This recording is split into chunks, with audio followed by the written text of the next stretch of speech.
All right, we are here for today's episode of the podcast of the Thundercast, and we are talking about the first financial classic. So, Zach, the first financial classic is done, and the first one on our topic list is Terre Haute North. Congratulations, Terre Haute North. Yeah, I congratulations mean, to you the can see it Patriots. up. I mean, up there. I mean, they won. So, what do you have to say about that?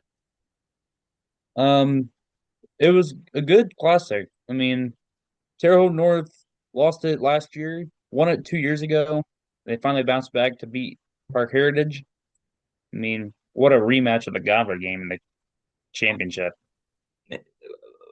Oh yeah, for sure. Like that was probably the best game I have seen pretty much all year. Like that was a great game. And one of the stuff I did not like was like how for like 2 minutes and 30 seconds that Terre Haute North just held on to the ball and that's proof that Indiana needs a shot clock. Uh, Hmm. like that was on both Terre Haute North being very conservative and on Park Heritage not showing up on defense there. Like they should have pressured them. Like Park Heritage should have won, but then they choked. But Yeah. like so then that brings up the question: is Terre Haute North overrated? Um, Not really, but yes at the same time. I mean, they did almost lose to Cloverdale, which, to be fair, Cloverdale did make it to the Final Four of the consolation bracket against Linton. I mean, Hmm. it's always a Joey Hart's a good coach. Yeah. Oh yeah. Yeah. I saw. Uh. Yeah. I went to the South Putnam Cloverdale game, and that was just like a typical South Putnam game. Like South Putnam goes up big, then they choke. Then they choke. Then Cloverdale comes back, but then then South Putnam hangs on to win. But I thought that Cloverdale actually looked decent in that game. But to put up 50 something points on Terre Haute North, that's unbelievable. Like what I saw in that game was that Terre Haute North's defense was not good. Their defense is not good. They have terrible looks. Like that's gonna I hurt them mean, in the long their run. defense was good against Martinsville in the tournament, though. That's because it's Marksville, and we'll get to that here in a second. Then the next topic is Park Heritage. We saw Park Heritage actually have a good game versus Northview as well.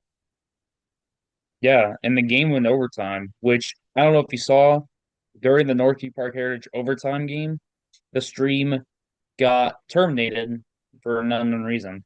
Yeah, see, I wasn't watching it because I was in the shower, I think, but I heard that it happened because I was gonna go back. I was gonna go back like and rewatch overtime, but I couldn't find the channel and I couldn't find anything on there. But then Yeah, I looked it up on. me and my dad were watching the game, and he was cursing up a storm. I mean, we were mad that it happened because that was a Yeah, good game. It got into overtime at the worst part. yeah, definitely. But yeah, I was reading like it was probably due to like sponsorship. Like they have their own Or it could be sponsors. the music played.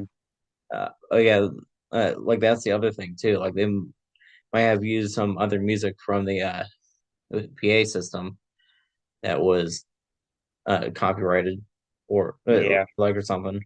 That was Park Heritage, and the next team that we're going to be talking about is Northview. We saw Northview actually do good in the uh, actually do good in the Hall of Fame Classic. Hmm. Like just Yeah. like they were able to keep up with Silver Creek, they were able to keep up with Mount Vernon. I mean, yes, they lost to both. I mean, they also choked to Silver Creek because Northview was up big, but Northview looked good in both games. But then when it came to like tournament time, they looked iffy. Like they didn't look like they were. I mean, they didn't look like they were the best team in 3A. like I still think Silver Creek's going to win 3A. Like either Silver Creek Cathedral or like or Northview. Yeah, I can see that. Oh yeah, for sure. And then the next one we have to talk about is Martinsville's run. I mean, they made it to the semifinals. Uh, I mean, they did. I mean, they did end up finishing fourth, but Martinsville did okay. Okay, in Hmm. the classic. Yeah, yeah, and they beat a team we lost to in Edgewood. Oh yeah, that was a very easy win for Martinsville. And then when they got to Terre North, I was thinking it was going to be closer, and I thought there was going to be an upset because I knew Martinsville's offense was decent. But then Martinsville did not show up and decided to be down 57-18 at halftime. Now, okay, I'm gonna be honest. Me and the coaches were talking about that game before it happened. And we all knew that was gonna happen. Like every Sullivan coach knew that was gonna happen. Oh yeah, I was. Yeah, I had a like a suspicion that was going to happen, but but Martinsville just. Uh, but but still, Martinsville did a great job, and the reason why is because of the great performance by Grady Gardner. Like Grady Oh yeah. Gardner. Yeah, Gardner Mhm. had a fantastic first financial classic. The entire Martinsville Artesians team had an incredible first financial hmm classic. Yeah, like this Martinsville team is not the same Martinsville team like that playing Plainfield. Like this is a completely different one that actually looked decent. I And got a text from my coach. I got a text from my coach saying Martinsville is well coached. I was well impressed with them today. yeah, Yeah. And then yeah, during the Shackmack game, when they got into overtime, he said Martinsville not very good. yeah, yeah. Like I was really shocked that they were able to uh go into overtime with Shaq Mack and then just completely beat Edgewood. Like I don't know what happened there, Well, but to be fair, Shackmack does have the same offense as Martinsville. that's fair. Yeah, yeah, but yeah, and then but yeah, more about Martinsville. Like Martinsville looks better, but it looks better than Perry Meridian right now. And if I had to put out rankings for the Mid-State Conference, I would put Perry Meridian at last. Uh, like in Mid-State, yeah, because they lost badly to Plainfield and they lost badly to Avon. And Plainfield beat Avon. Hmm. But yeah.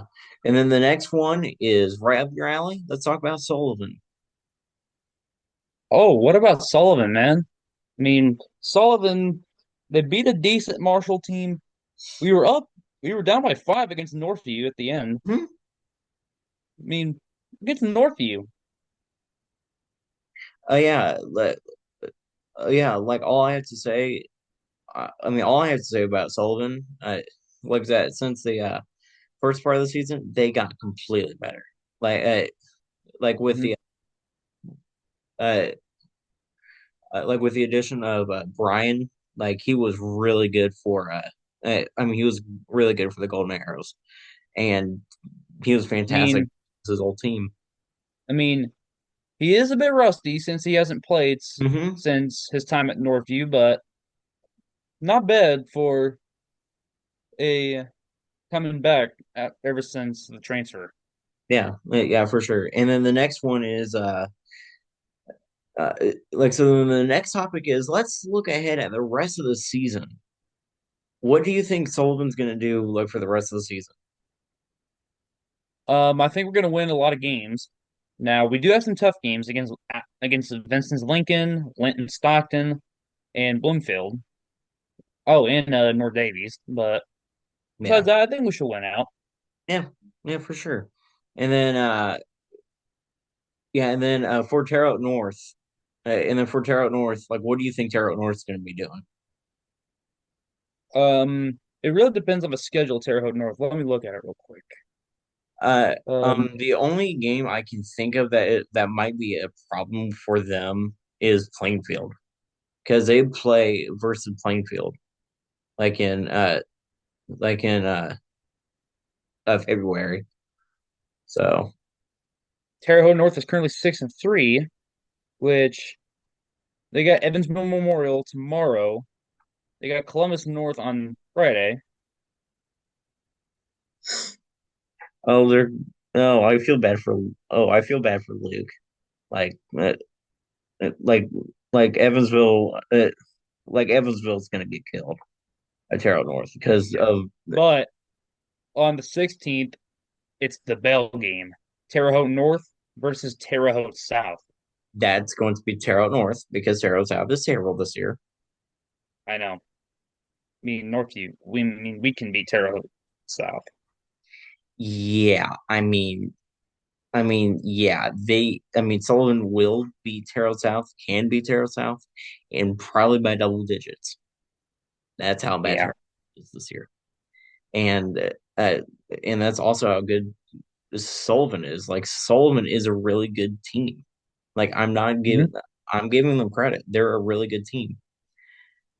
Then the next parts we need to shout out the fans, the players, and the host school. I mean, the host school was of course Harold South, but so I wasn't there. But when I was watching, like Terre Haute South had everything set up. Like I have to give a huge shout out to Terre Haute, a huge shout out to the fans because that was the most sold out I've ever seen Terre in quite some time. Well, to be fair, it's also at Terre Haute North, which I think that would be more popular than Terre Haute South. Mhm. I mean, it's either at Terre Haute North or it's at Terre Haute South. And next year I know is going to be at Terre Haute North because it's an even year number. Oh yeah, and then the next shout out like is just a shout out to the players. Like I just have to give a huge shout out to every player that played, every manager, including you. Like Thank you. a that was a tough that was a tough classic like to get done. And I they actually have the 2025 All Tournament team popped up if you want me to read those. yep, yes please. Cooper Bach from Sullivan. So a huge shout out to my man Cooper Bach. Craven Bias from Northview High School. And Nick's boy Grady Gardner from Martinsville. Brayton Mm, Goff from Northview. Sam Gooch from Greencastle. Blake Hammond from Terre Haute North. Blake Neal from Bloomfield. Isaac Pickle from Park Heritage. My boy Paul Ridgway from Sullivan. And Trey Shelsky from Park Heritage. yes sir. Uh, uh oh yeah, and I know I said it and I know I said it like way earlier in this podcast, but another shout out to Grady Gardner for doing a really good job. Hmm. Then the last two things. Well, the first thing is, do you have any more comments? It's just it's a really fun tournament to pop up to every year. I mean, I recommend popping up to the Classic one year. I mean, you might even get to see me sometimes. Heh. Yeah, yeah, I might actually go to that next year because that was a really great thing to watch. And like just 4 days of high school basketball, like that's really good. Uh, like with some really tough games, really good games. Oh, that is a basketball dream. That is a basketball fan's dream. Hmm. Then for the last look ahead, let's look ahead to next week. It's a Hendricks County tournament. The Hendricks County tournament next Tuesday. We have a battle between Tri West and Danville. That's at Tri West, and then Avon at Cascade. What are your predictions for that? Um, I'm gonna go with Avon over Cascade because Cascade's not that they're not that bad, but Avon will just kill them. It's like Terre Haute North playing Sullivan. I mean, yeah, yeah. I have to say that. Yeah, I have to say that. And then Danville Tri West. Like if it was any other year, I would pick Danville. I have Tri West winning because Danville this year, I don't know if you have seen, but they are terrible. Like they lost by 50 to Lafayette Harrison. Lafayette Harrison lost to Avon. I Hmm. mean, Danville is not good, and Danville lost everybody. And their best player from last year, yeah, their best player from last year quit. Oh, So, mm-hmm. Yeah, he's a senior this year. He just ended up quitting. So I don't know.